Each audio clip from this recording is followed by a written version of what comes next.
أعوذ بالله من الشيطان الرجيم.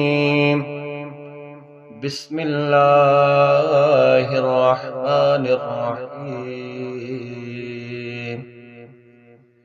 هل أتى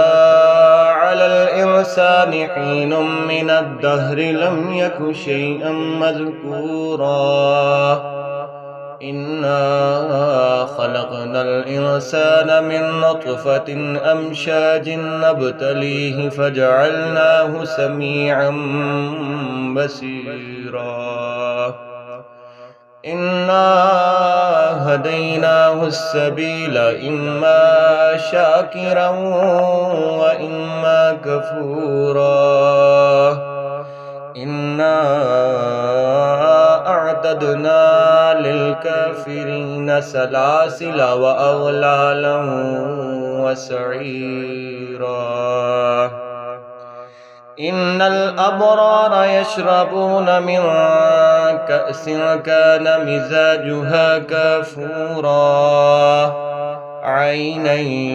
يشرب بها عباد الله يفجرونها تفجيرا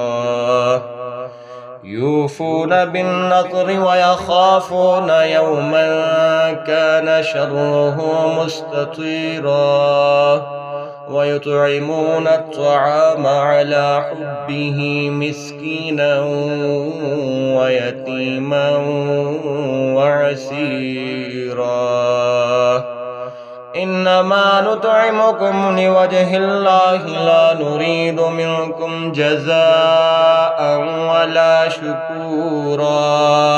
إنا نخاف من ربنا يوما عبوسا قمطريرا فوقاهم الله شر ذلك اليوم ولقاهم نضرة وسرورا وجزاهم بما صبروا جنة وحريرا متكئين فيها على الأرائك لا يرون فيها شمسا ولا زمهريرا ودانية عليهم ظلالها وذللت قطوفها تذليلا ويطاف عليهم بآنية من فضة وأكواب كانت قوارير من فضة قدروها تقديرا ويسكون فيها كأسا كان مزاجها زنجبيلا عينا فيها تسمى سلسبيلا ويطوف عليهم ولدان مخلدون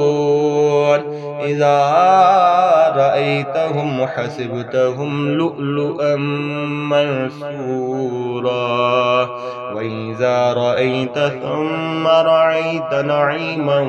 وملكا كبيرا عاليهم ثياب سندس خضر واستبرق وحلوا أساور من فضة وسقاهم ربهم شرابا طهورا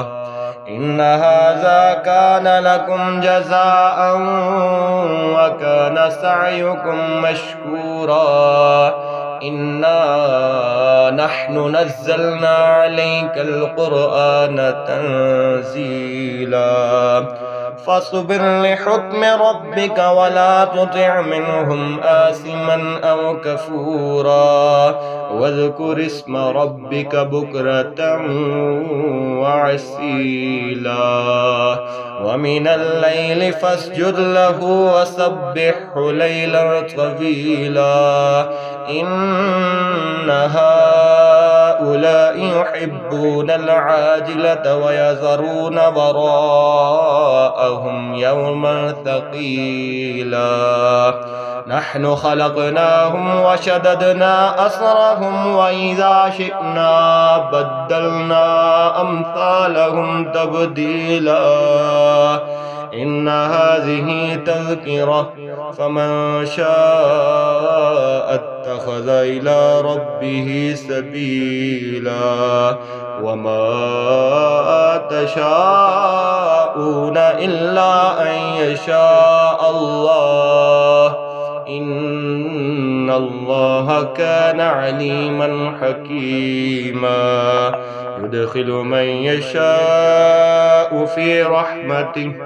والظالمين أعد لهم عذابا أليما.